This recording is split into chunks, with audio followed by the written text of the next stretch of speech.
Welcome to Film Witch, a podcast, with me, Sandy Settle, practicing pagan witch and tarot reader for over a decade, and a big fan of films. Here I talk about movies, their intersections with witchcraft and femininity, and whatever else I have on my mind, which is usually a lot. Blessed be, come in and sit for a spell. And please, rate and review me on Apple, follow me on YouTube and Spotify, and share it with someone you think might enjoy it. It helps way more than you might realize, and it means everything to me. Please consider joining my Patreon, which is the best thing you can do to help this podcast continue. You can also find me on Instagram and on Letterboxd at FilmWitchPod. You can send kind words, suggestions, and business inquiries to filmwitchpod@gmail.com. From 1996, Sarah moves to a new town with her father and begins attending a Catholic high school. A group of 3 social outsiders, Nancy, Bonnie, and Rochelle, take an interest in her after witnessing her perform a small act of magic. Together they begin to harness more complex magic and attempt to commune with a male deity called Manon. But as time wears on and their powers grow, a schism forms between Sarah and the other girls. Andrew Fleming's iconic 90s addition to the teen witch tradition addresses the desire for power often present in the hearts of those in pursuit of the esoteric arts, and the universal truth that the light or darkness of magic is in the heart of the witch herself. Welcome back, everybody. Happy to have you here. Welcome if you're new. I am talking about The Craft today. Yes, that's right. So I have seen this movie several times leading up to this episode. I, of course, rewatched it to talk about it for this one.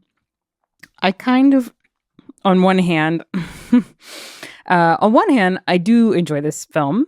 I think a lot of witchcraft practitioners, we enjoy this film as a popcorn film. And I also kind of wanted to get it out of the way. There's a part of me that wants to get this film out of the way when it comes to my podcast. So, yeah, those are the two conflicting parts of me when it comes to this film. I had the same issues with it that I have every time I watch it, but I am excited to kind of get into all of it finally and to air my grievances and all of those things. And it's not all bad. There are definitely things I really enjoy about this film. But yeah, we're going to get into it. I feel like I've for a while kind of felt this way about The Craft, and I want to just kind of lay it all out and organize my own thoughts about it as far as just the conversation that I think is important to have around these kind of like teen witch genre films, right? And their juxtaposition with like the actual lived reality of the craft for young people and when you're starting out as a baby witch and all of those things. That is a very different experience than like what is portrayed in this film, for instance. And that is also the case for most of the films and the shows in this teen witch genre, right? Definitely true of like Sabrina the Teenage Witch or The Chilling Adventures of Sabrina or the film that I'm going to talk about for the Patreon episode, which is Teen Witch, which came out, which is a great juxtaposition with this 90s teen witch film. That's a very 80s teen witch film. But all of these films kind of share, this issue in common, that this is not a portrayal of a lived experience, right, of being a practitioner. I think in many ways that maybe one of the best films, aside from like kind of the overtly kind of like elaborated on or fantasized elements of the craft in the practical magic. I think other than kind of like, this exaggerated version of magic that they use in that film for fictional purposes, right? Of course, I understand that. But in many ways, it is one of the best films portraying witches in the real world, right? I think. And so I always, if you want a recommendation of a great witch film, I think for me, Practical Magic is way up there, just as far as like its portrayal of witches living their lives. This movie, on the other hand, I think I think there's maybe a lot of weight on the fact that it was written and directed by men, right? Compared to a movie like Practical Magic, which I talk about in the first episode of this podcast. Because I think I wanted to, I kind of wanted to start out, and I say this, I think, in that episode, but I wanted to start out with a film that I felt was like a really, really good witch film that I really love, right? This is kind of like getting into witch films that I think have merit, but also have a lot of problematic stuff in them, right? And this is kind of like straddling that line. And unfortunately, most witch cinema is kind of in that zone instead. But it's still very important, I think, to have a discussion about, especially if you're someone who is on the path, right? To being a practitioner, or you've been a practitioner for a long time and you're trying to, talk to people who maybe don't know as much about the lifestyle as you do and things like that. So, anyway, I think it's an interesting juxtaposition with a film like Practical Magic. Of course, that film, of course, being based on a novel by a woman, Alice Hoffman, and being written by a woman, and also being directed by Griffin Dunn, who is a very particularly unique man, I would say, to direct a film about feminine witches.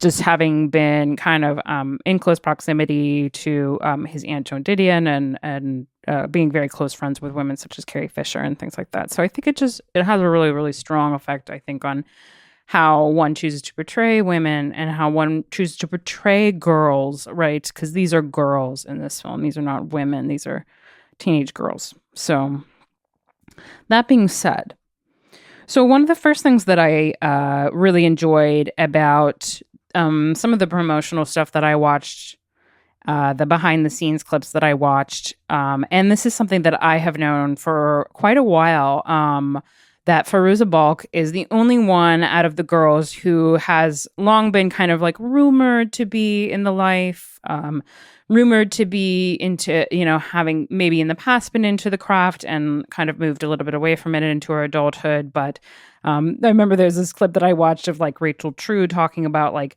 seeing Fairuza on their breaks, like reading the Kabbalah and things like that, and just being a lot more kind of approaching it, not more seriously per se, but approaching it from a more lived experience perspective, right? When it comes to witchcraft and when it comes to being a practitioner and all those things.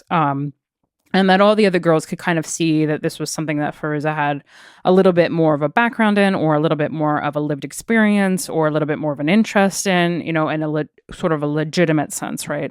And I think that as the years have gone on, I think she's kind of, I don't want to say denounced it, but she's kind of denied that she is a practitioner in so many words. So maybe it's something that she never really nailed down so specifically, right? And a lot of people, people who are into a non-traditional spiritualism, I think there's a certain kind of person who is hesitant to put a name on it. That's kind of something that they would associate with organized religion. It's not something, if they're into non-traditional spiritualism, many times it makes perfect sense, right, that they wouldn't want to put a name on it. That's kind of the antithesis of what they're hoping for from it. So I would assume, this is just my assumption, obviously, that maybe she fits more into that kind of explanation of her own sense of spirituality. But around the time, I think maybe right around the time or right after she finished and wrapped on the craft, she bought a esoteric shop in Los Angeles, and it was called Pan Pipes. And this I knew about for a really long time. And sadly, it closed. It closed in 2018, I believe. But before that, I had wanted to, I was like, oh, if I ever go to LA, I've still never been to LA, by the way. I would love to go to Fairuza Balk's witch shop. And there is a film actually that features Pan Pipes very briefly. It is called Half Magic, and it has Heather Graham in it. I watched this movie back when it came out, and I remember really liking it. Anyway, Pan Pipes is featured very briefly in that film, if you're curious what it used to look like. I couldn't really find any info as to why the store closed eventually, but this was pre-COVID, right, 2018, so it wouldn't have been because of COVID. So there was some other reason, I guess, that it closed down. But To me, that's a pretty strong indicator that Feroz was in the life or is in the life in some capacity. So that was definitely a rumor on set and something that she's addressed in the past. Like I said, she kind of deflected it a little bit. It's kind of like when Stevie Nicks talks about this. I thought it was similar. When she's been asked, do you do witchcraft or do you consider yourself a witch? All those things. She always says no. And that's something that she's never really dabbled in. But we all have our doubts. We all have our suspicions about that. So she's also, I think, in Stevie's case, she's kind of part of an older tradition. She's part of a generation that didn't really have a space for a lot of those things. And she just probably, I don't know, maybe never felt comfortable with it because it was kind of the connotations of being a witch or of witchcraft were a little more negative for a long time leading up to her coming of age. So that's what I always assumed, that she just doesn't really look at that the same way that someone who's younger might see those things as a legitimate lifestyle, right? That can be lived and enacted and that it's not something that's dark. But she also, kind of used that white witch moniker and embraced that. And always, and for a long time is always, if, especially in older performances of Rhiannon, she would say this is a song about a witch, or this is a song about a Welsh witch, and things like that. So she's very much aware of those of the associations, right? In many cases. So, but like I said, has always kind of denied it when asked to her face about that. So, who's to say?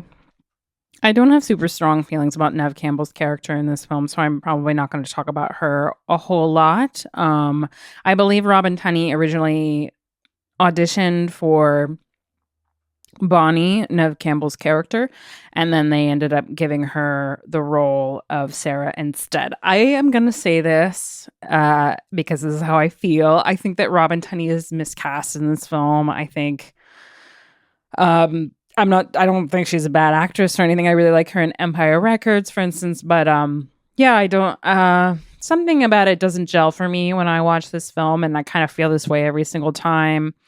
I don't know if it's like I don't buy it. She's a little bit too much. I think it's that she's a little bit too much of a normie. And I assume that they, wanted someone who was kind of more of a normie, quote unquote, for this role, since she was kind of coming in as an outsider and is the one who's new to the school. And the other girls are the ones who are like the weirdos, and she's embraced by them and all of that for thematic purposes, right? But at the same time, I just don't buy that she would be in the life. I don't know. It's hard for me to describe exactly why, but something about it just, the performance is a little bit flat. There's something about it that just doesn't work. Maybe it's just like this character is not very interesting, right? Like this character is not written compellingly on the page, and that translates into the film. I definitely think that the script leaves a lot to be desired with this one. Just could have explored things that were a lot more interesting and a lot more prescient to the plights of the teenage girl and all of those things. I think it attempts to, but it's approaching those things from like this masculine perspective. It's like these people, Andrew Fleming was never a woman nor a girl, right? And so he's just assuming that this is what girls care about and what they think about and how they behave. But it's like, has he been in those locker rooms as a teenage girl? The answer, of course, is no. So it's funny to me, like, I don't know if I would ever, I'm not saying that you can't write about things that you haven't experienced yourself, right? Of course you can, but I think it's difficult, right? And you need a lot of consultation, I think, with people who are not you. And I always wonder, that I think back in the day, like there wasn't a lot of consulting going on, like they actually did have a practitioner consult on this film. So I think that's why a lot of the magic portrayed is realistic, right? As far as like Wiccan sayings and Wiccan rituals and Wiccan ways of expressing themselves and Wiccan tools and things like that. That's because they had a consultant who, was a practitioner. But I think when it comes to like the teenage girl elements, there's just like, man, I just would not have personally written this film this way.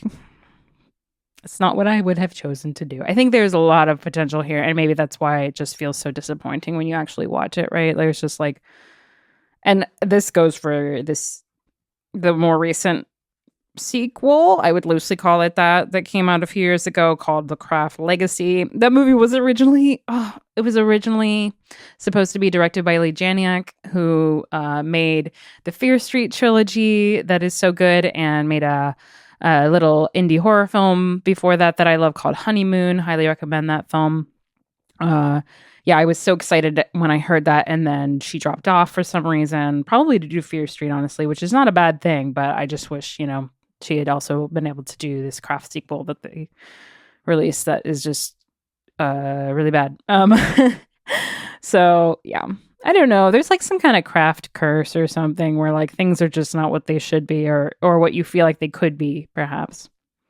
I also wanted to talk a little bit about the way that Rachel True was treated during the making and the press junket for this film, and the way that she's still been treated sometimes in the leading into the present regarding just conversations around this film, or convention appearances around this film. She's talked at length about this, and it's just been very overt racism, basically, that has gone on around her for basically her entire history with this film. This was in the 90s, right? So I guess, she's done tons of interviews about this at this point. I read one interview that was on CBR, and in this one she was saying how she was told early on that she was not allowed to misbehave regardless of what the other girls did. Specifically, I guess, regardless of how Fairuza Balk conducted herself or how she behaved. Rachel was told early on that if she emulated that bad behavior, that she would be fired. And I don't know if this was something that, would have legitimately happened to her, or if it was just fear mongering, but she was told, that she wasn't allowed to, she really had to be on her best behavior at all times. And this was told only to her, as a young Black woman. So, things like that, she was left off of a lot of the press junket material. I believe, she just wasn't invited to a lot of the press junket for this film, which just seems insane when you watch the film itself. It's like she's such an important part of this group of girls and has, a very significant plotline of her own. Her character was originally meant to be white. I think the original character was supposed to be like suffering from an eating disorder or something like that. And then they changed that, so she was dealing with racism when Rachel was cast. I do like those aspects of this film, actually, and I think that it's greatly to its benefit that that's the direction that they went. It's just sad to hear that all of this, that Rachel has been put through this for so long regarding, her place in this very iconic film that everybody knows.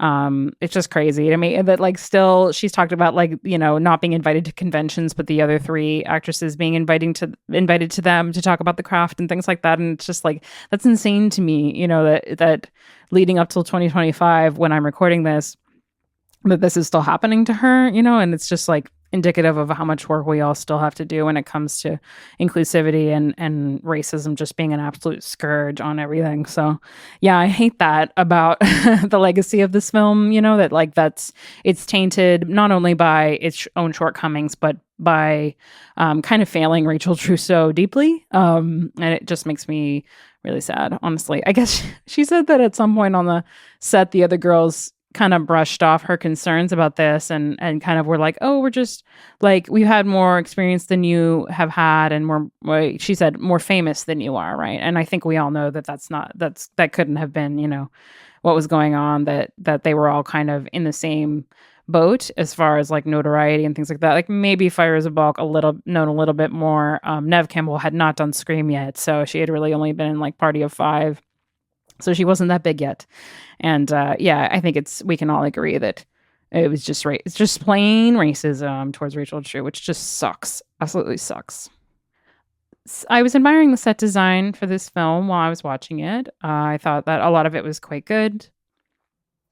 Production designer's name is Marek Dobrowski, and they did the production design for that movie called Cherry Falls with Brittany Murphy. I've never seen this movie, but I have heard it has some merit, and I've been meaning to watch it at some point. So, not great production design, but good production design, right? That's how I would characterize this film. Definitely not as strong. I have to bring it back. Oh, gee, one of my favorite witch films of all time, Practical Magic, has such incredibly beautiful production design, like so excellent, so exemplary in that film. Creates such a mood, such a vibe, such a aura. This film is not nearly as strong, in aura as Practical Magic, in my opinion. But there's some good stuff in it. I really like the costume design in particular. I think the costumes in this film are great and they really hold up. Costume designer's name is Deborah Everton. She's done quite a few films. Specifically, she did Halloween H2O, and she did Spy Kids, a movie that I have a soft spot for, that my husband, our toddler, and I rewatched recently. That movie's crazy. But yeah, costumes are really, really beautiful in this. I think it was definitely the right decision to have a woman do costume design for this film. This is a very feminine geared film, despite the Manon deity, which we will get to. Believe me, it's one of my strongest beefs with this film. But I think where there's a lot of shortcomings in the film, this is something that they did right casting a woman hiring a woman for costume design for this film, because like so much of this film kind of hinges on like how these girls look and how they kind of conduct themselves and their general vibe, right? So she does a great job at kind of giving them really compelling looks, even when they're just in their Catholic schoolgirl uniforms, and then gives them great casual, everyday wear, street clothes, and just some really memorable and really iconic outfits towards the end of the film, specifically Nancy's dress when she goes to the house party. I just love that look. I think it's so strong. It still looks incredible. And Farouz has given it 110% in that scene. And I think that her outfit does a lot to make the scene even stronger. And like the kind of like iconic shot of her boots kind of dragging along the ground, her little pointy witch boots. And yeah, just things like that. So important when it comes to creating a mood in the film and making them feel as though they are teenage girls, but also have this like element of them trying to be more mature or to be perceived as powerful or to feel powerful, right? And that's a big thing about clothes, right? Is like how they're making us feel, right? And how we conduct ourselves within them. So that's kind of the primary purpose of clothing a lot of the time, and certainly of costume design. Right. So, yeah, I would think the costumes in particular are very good in the film. Some other really beautiful bits of production design in the film, too. Like, also in the same scene at the house party, there's these, like, incredible pillows on the bed that are, like, they're, like, velvety pillows with, like, medieval tapestry prints on them. This was the first time I ever noticed them watching the film, and I was like, that's, like, one of the most gorgeous pillows I've ever seen in my whole life. And it's funny that it's supposed to be in, like, this Jagoff's house. Oh God, like Skeet Ulrich in this, like he's so hot and scream, and he's so the opposite of that in this film. I appreciated, I don't know if this is something that they meant to do at the time, because he's kind of like supposed to be cute or something, but he's like such a greasy, like nasty little fucker in this, and I hate him. So yeah, I don't know if that's what they intended, but that's certainly how I feel. And I feel like he does a really good job with making the character super unlikable. So yeah, good job, Skeet.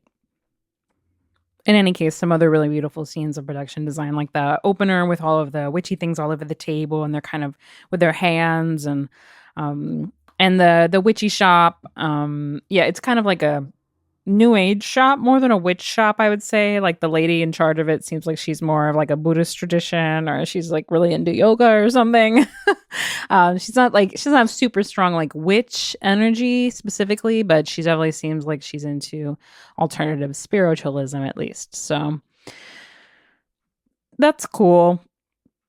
It looks the shop looks nice. It's pretty. It's memorable. I can't get over the screenplay for this film being written by men. I just think that's so weird, kind of, for like a teen witch movie. I just don't know.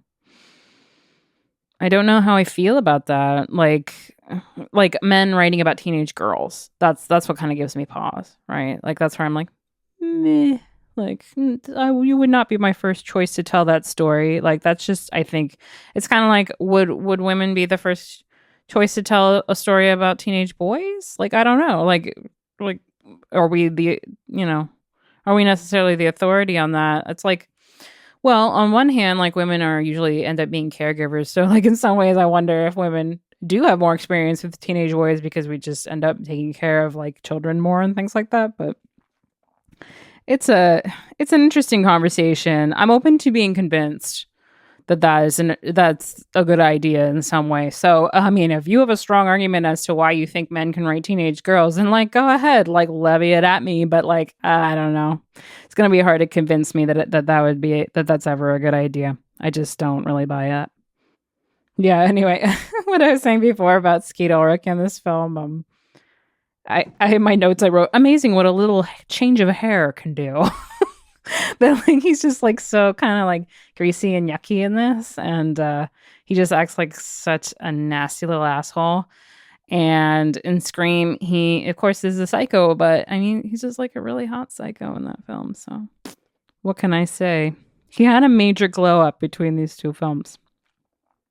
I appreciate the soundtrack in this film. I don't know if it's a good soundtrack, but it's certainly a timeline appropriate soundtrack, and it features that cover of the Smiths song that's in the opening credits of Charmed. So, I mean, what's not to like? I'm a Charmed fan. Yes, I am.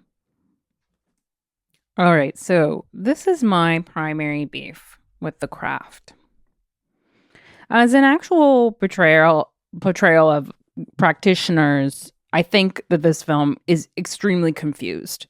On one hand, they hired a Wiccan consultant, and her name is Pat Devon.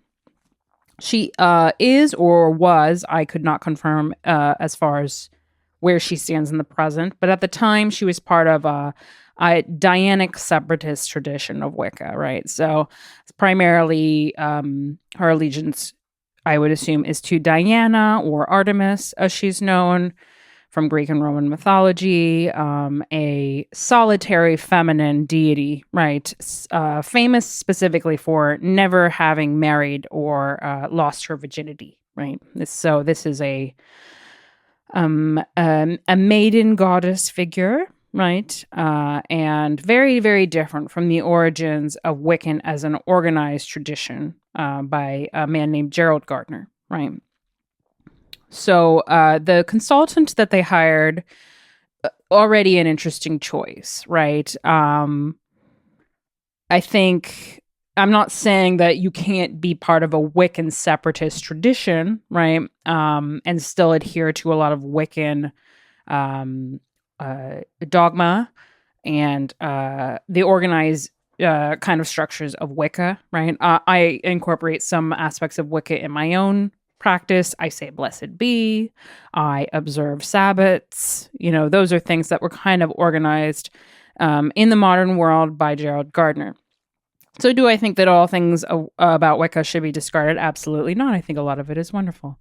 I am not a Wiccan, however, so, kind of observing from the outside, having done my own research, for many years about what tradition I would like to be a part of, if any, what the face of my own craft looks like. These are very, very personal things. So, and especially, here in 2025, as we are, they're extremely nuanced for many practitioners and very individual. So, I just think this particular consultant, I think, was an interesting choice, right?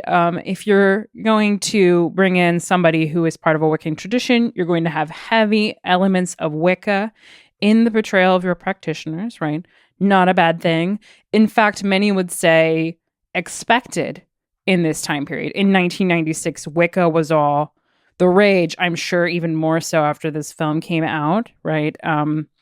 Through the 90s, of the witchcraft traditions, I would say Wicca was the one, right? As far as if you met a witch, they were probably a Wiccan or something like that, because like the internet wasn't really there yet. So people weren't having long discussions about the many faces of the craft or the many, nuances of paganism and things like that quite yet. They were having those in private circumstances. But as far as the world stage goes, we weren't really getting into all the nuts and bolts and the nuances of those conversations quite yet. So I think a lot of people were under the assumption at that time that the paths into witchcraft were much more limited than they actually are. In fact, they are infinite. So, and this is something that if a person comes to me and they are thinking about getting on the path to witchcraft or the path to paganism or any of their traditions, and they are not quite sure where to begin or what to start with, I'll kind of,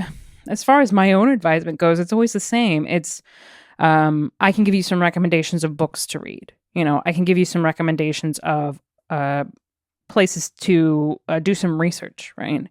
Because that's just so personal. It's just so personal. And I would not even begin to know how to tell someone else what is best for them spiritually. I don't think it's my place. I don't think it's anyone's place ever to tell someone else what is best for them in those realms. That's something that you kind of have to begin to suss out with yourself and your own deity, even if yourself is your deity, So yeah, my advice to anyone who asks me those questions is always the same. I can give you a list of books that I think are good for people who are trying to figure out what path they want to be on. Drawing Down the Moon, The Spiral Dance, the book Witches of America by Alex Marr is a book that I recommend to a lot of people, where she just goes around the United States and hangs out with different kinds of witches. Stuff like that, I think, is really good for someone who is really at the very beginning of their path in the craft, because it's like, well, your choices are infinite. So you really need to start doing self-reflection at this point and figure out what speaks to you. That's really the best advice I could possibly have for anyone. If you come to me asking about a specific tradition, on the other hand, that's a different conversation. If you're curious about what I'm into, that's a different conversation, But if you're asking me where you should start, that is my advice. Anyway, I got a little sidetracked there, but so my point being that my opinion at the end of the day is that this portrayal of witchcraft practitioners is extremely confused. And I don't like that. It's very convoluted. And I think that the problem with that is that it gives people who don't have a clear understanding of any of this stuff an inaccurate portrayal or an inaccurate idea of what witches are like and what we do and what we spend our time on and how we conduct our lives, things like that. It kind of, I'm not saying that we can't have negative portrayals of witches in media, right? Like we certainly don't want them to all be positive all the time, because there's not a lot of nuance in that. But at the same time, we kind of, we want to be careful about what we're implying about what witches are like. And to its credit, I do think that there's some good dialogue in this film about a lot of this. I'm going to get into it now because I wrote a lot of notes about this particular thing. But let's start with the Manon deity that was made up for this film. I have long had my issues with this aspect of the film. First of all, this is definitely a masculine coded deity, right? They refer to Manon as he specifically. They never use the term it or she, right? So Manon is supposed to be masculine. This is implied. This is stated outright. I've heard conflicting accounts about this deity as far as what they intended it to be. This is never stated outright in the film, but I had heard that the implication was supposed to be that the girls themselves came up with this deity or made up this deity and decided to worship it, right? Like they made up a name and a face for a deity, and that's what they decided to pledge their allegiance to, right? This is off the bat a little bit strange and unlikely, right? I suppose there are some practitioners out there who decide that they're gonna kind of put their own name and face on a deity, right? I'm not saying this is something that's totally unheard of or that no one's ever done this, but I think that for teenage girls in the 90s, this is highly unlikely. Especially considering the fact that every ritual they use in this film and all the language they use and the rituals they perform and the ritual tools that they use, these are all of the Wiccan tradition organized by Gerald Gardner. So, they're on one hand, they're like, we're making up a god and we're going to say that the girls made him up. And on the other hand, they're using actual Wiccan rituals and actual Wiccan tools and all of these things. So it's like, my own opinion is that they would definitely be worshiping a goddess figure, right? If they were going to adopt all of the traditions of Wicca in every other sense, right? For teenage girls, why would they choose to worship a masculine deity? I guess you could argue it's because they are raised Catholic, so they see God in a masculine sense. But like at the same time, it's like obviously they've been reading Wiccan books if they know all the rituals and everything, and those books adhere to a goddess figure and then also to like a masculine god figure who's like, a Cernunnos figure or a Pan figure, like a god of the wood. So it's like, why no feminine deity? Like why not just fabricate a feminine deity? I don't know. It just doesn't, to me, it doesn't add up. It just doesn't feel like something that the girls would actually decide on. It's just like very unlikely. We'll put it that way. Like, yeah, I guess maybe they could have like chosen a male deity, but like this tradition is primarily of a goddess figure, and that's kind of the antithesis of this Catholic worldview that they've been forced into. So it's like making it another male figure or masculine figure, it doesn't really make any sense in the context of the story that they're trying to tell. For me, it just doesn't work. The other thing I thought was that maybe they were trying to like make Manon kind of reflective of like a Satan figure or a Lucifer figure, like a dichotomy to like a masculine heavenly figure, right? Like they were trying to be like, kind of like, if you go to Salem and you go to the Black Craft store and everything is like, a satanic goat on it, but like, it's not really a Satanist store. It's more like an ideology, right? It's like the idea of like trusting yourself over deity and things like that. So it's like just iconography or symbolism, right?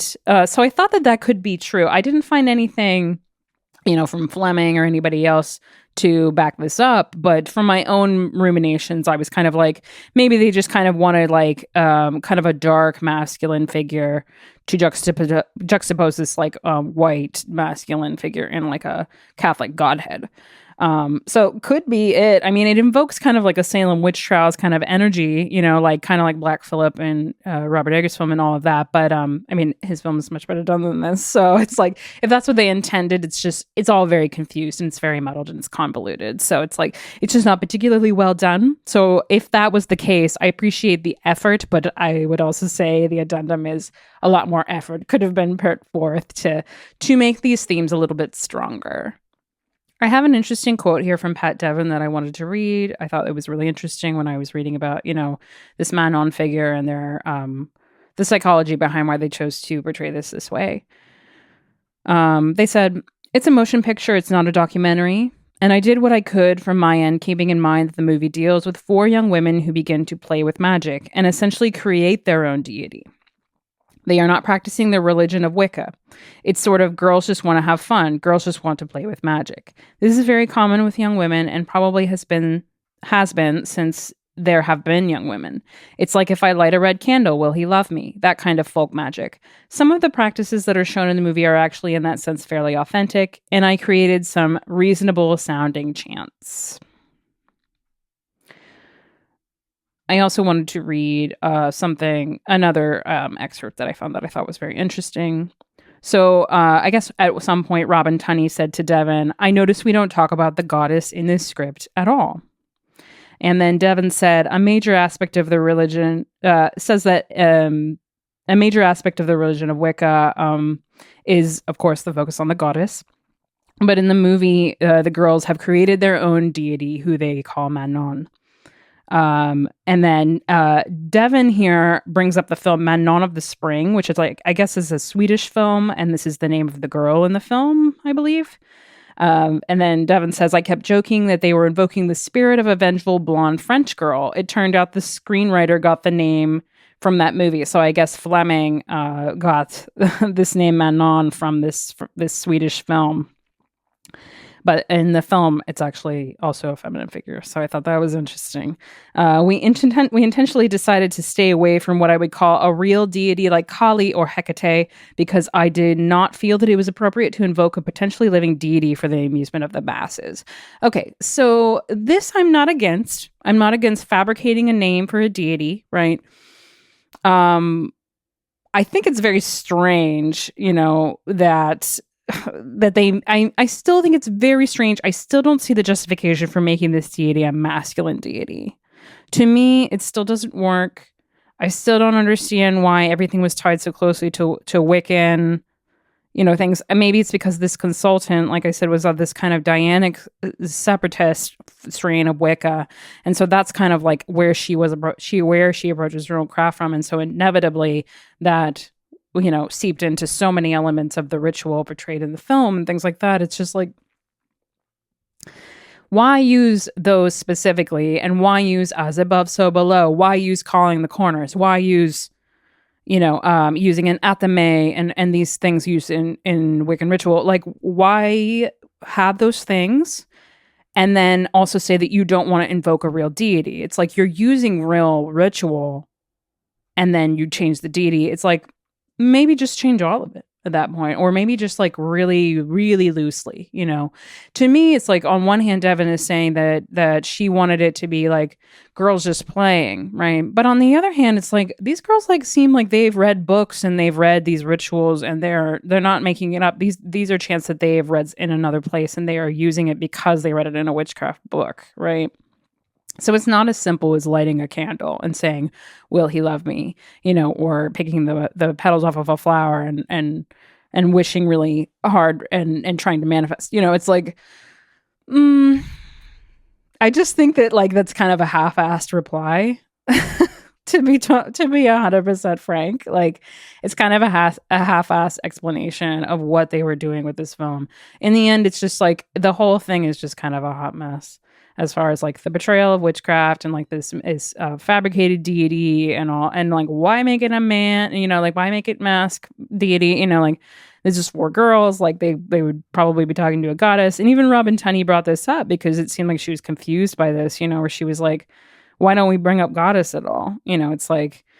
It's like on one hand, I appreciate you wanting to be respectful and all of that, but just say goddess. Like people say God in film all the time. There's a bajillion exorcism films. It's like, I think goddess will allow. I think goddess will make a space. You don't have to get as specific as Hecate or anything like that. And it's like maybe that was a mandate from the studio that they didn't want them to use the word goddess. Who the fuck even knows at this point? But yeah, I just don't really follow Devin's train of thought. I don't follow Fleming's frame of thought here. I'm just like, it's not how I would have done this. And like, that's just how I feel about it. Oh, another thing I thought was like, this could have been easily kind of like remedied if they just made Manon like agender or like non-binary in some way, if they were like they, just use they, them. But like this is the 90s after all. This is 1996, so it's like non-binary didn't even exist yet, like as a terminology. So it plays really bad in the present, is what I'm saying. Like no reason to be like the Manon he, is the one that we're talking to. It's like okay, like Devin talks a lot about wanting to be respectful and all of that, but like in the end, like there were specificities that you obviously chose. So like I just don't. The justifications they just don't work for me. I just really think that this patriarchal undertone specifically could have been avoided by making Manon either feminine, like Manon of the Spring is a feminine figure in the film. So like just make it femme, make it her and hers. Or making it they, them. Like that just would have fixed a lot for me. I don't know.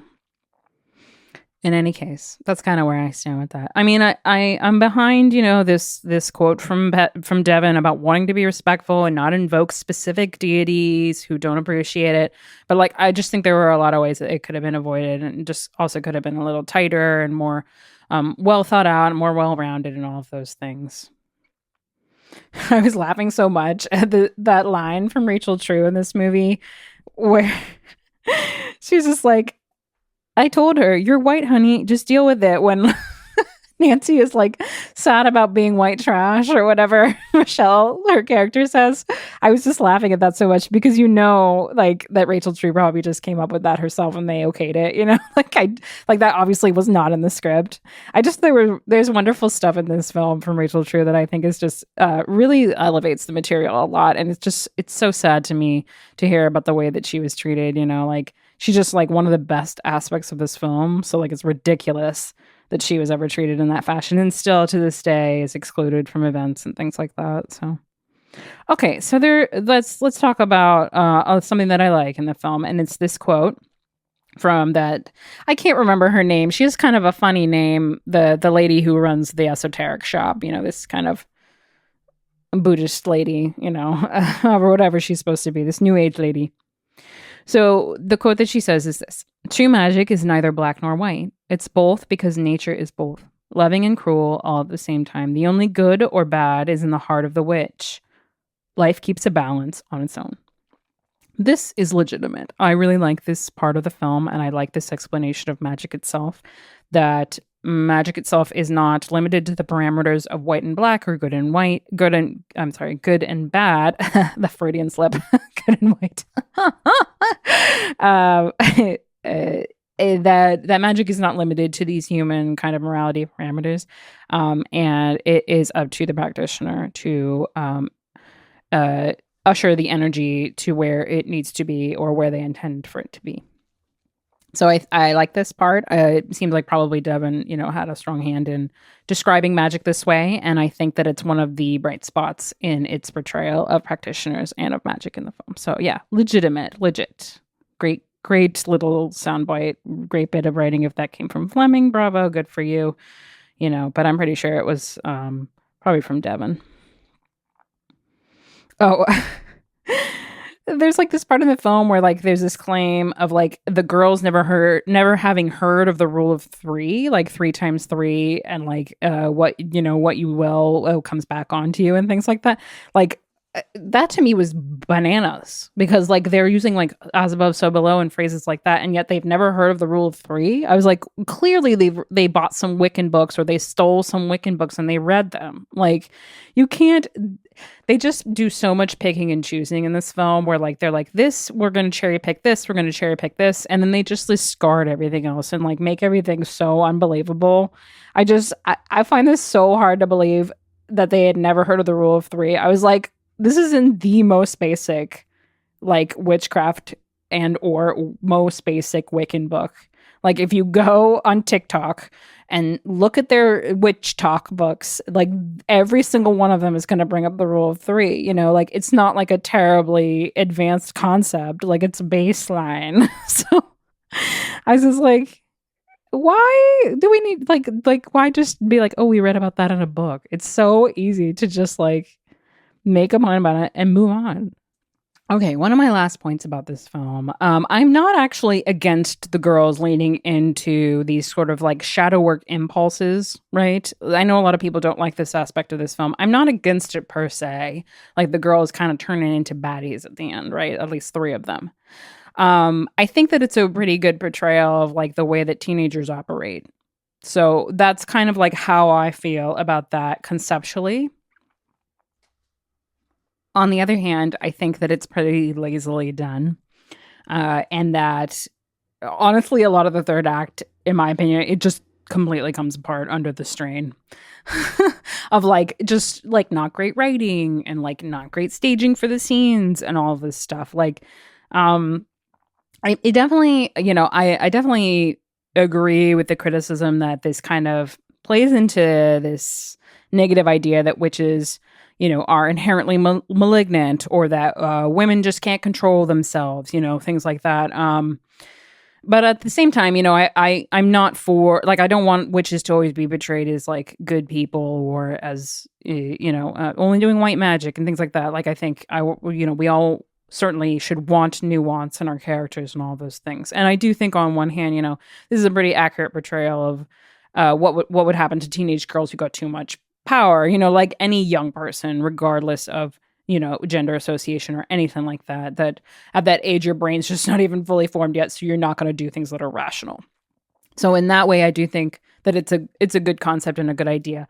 Do I think that it's executed particularly well? No, and then there's like all this like stuff with bugs and snakes and like, it's like, meh, like witches like tend to dig those things. So I don't think that we're like particularly scared of snakes generally, or like particularly scared of a cockroach, or like scared of, whatever, spiders, stuff like that. So it's like, it's kind of like, it's just pretty cheesy to me when I watch it now. But Fairuza Balk is giving this 150% in this film. And like everybody else is kind of just left in her fumes, when it comes to like just really selling her character and really committing and all of those things. So I think she is just absolutely fantastic in this. And definitely Nancy is, I think, besides, I think Rochelle is, really wonderful, a really great character. And I wish she had more to do and all of this stuff. But considering kind of like where the characters lie as far as how they were written, I think nobody can deny that Fairuza Balk is probably the best aspect of the film. So,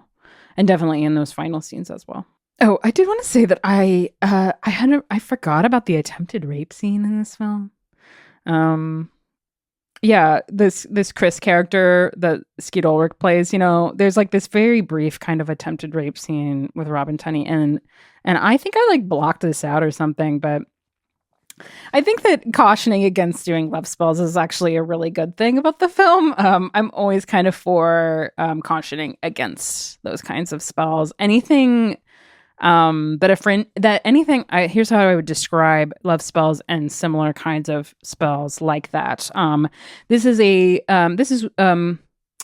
spell work that infringes on someone else's autonomy, and I highly advise against it. You can do whatever you want, obviously, but yeah, I highly, highly, highly advise against any kind of spell work that infringes on another person's autonomy. Yeah, never a good idea.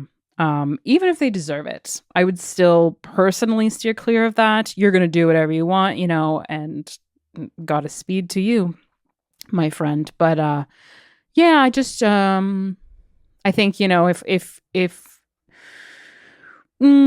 speaking for myself as a femme person, if my desire is to have, complete autonomy in my world, then I must also desire complete autonomy for another person. And that's just kind of, that rule of equilibrium that needs to exist in all things. If we're not allowing the equilibrium to exist in our own lives, it will out anyway.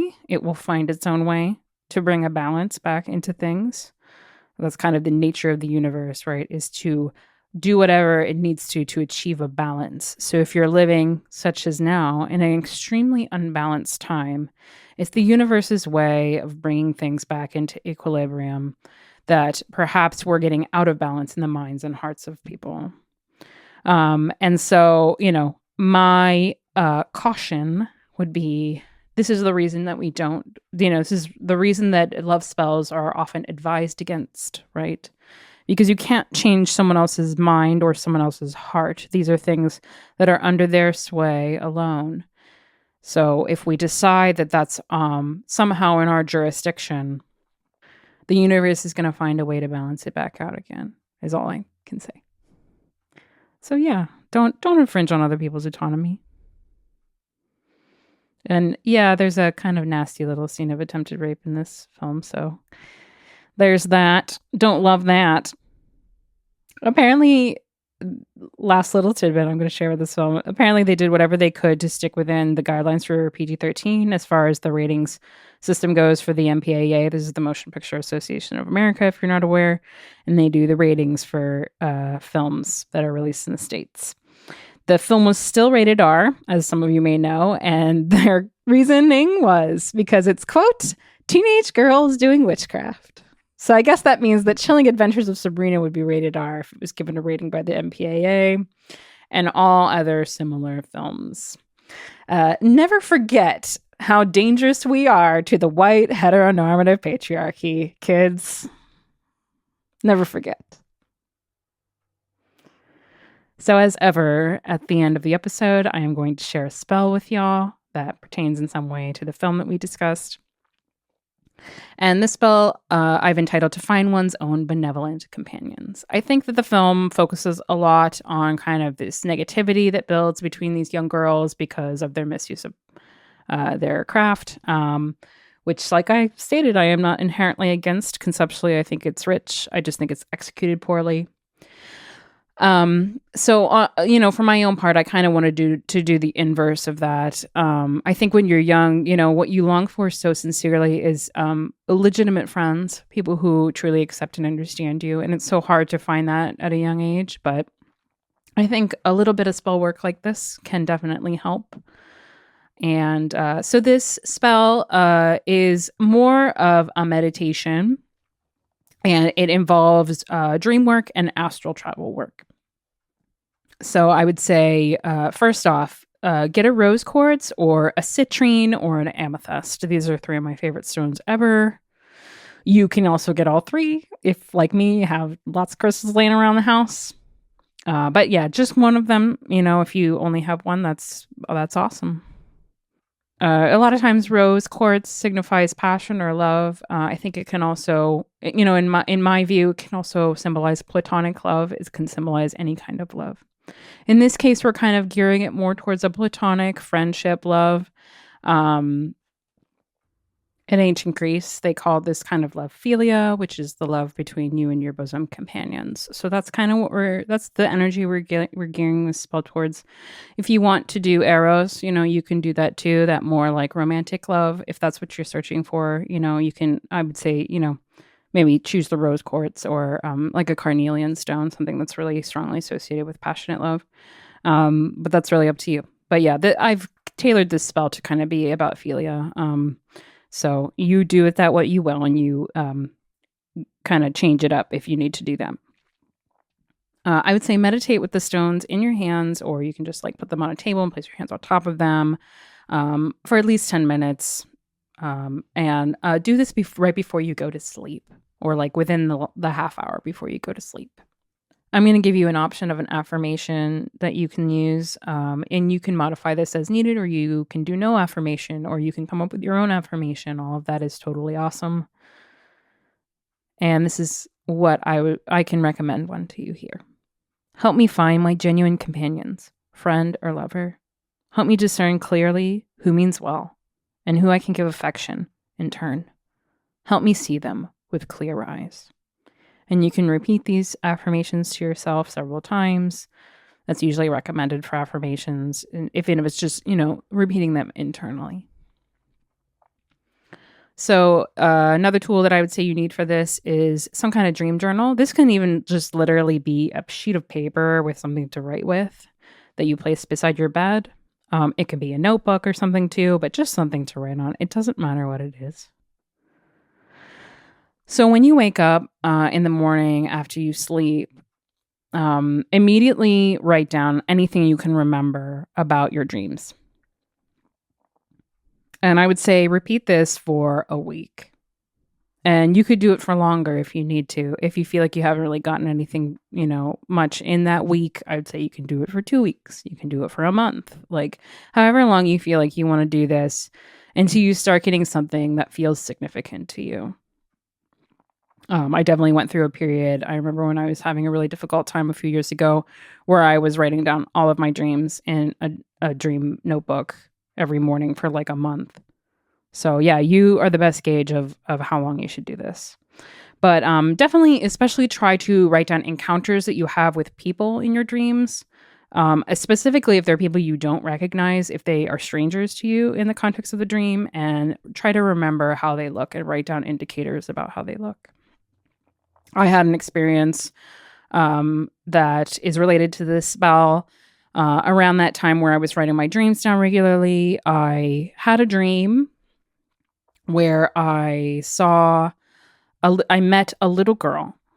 And in the dream, the little girl was Black, and she had kind of like braided cornrows in her hair.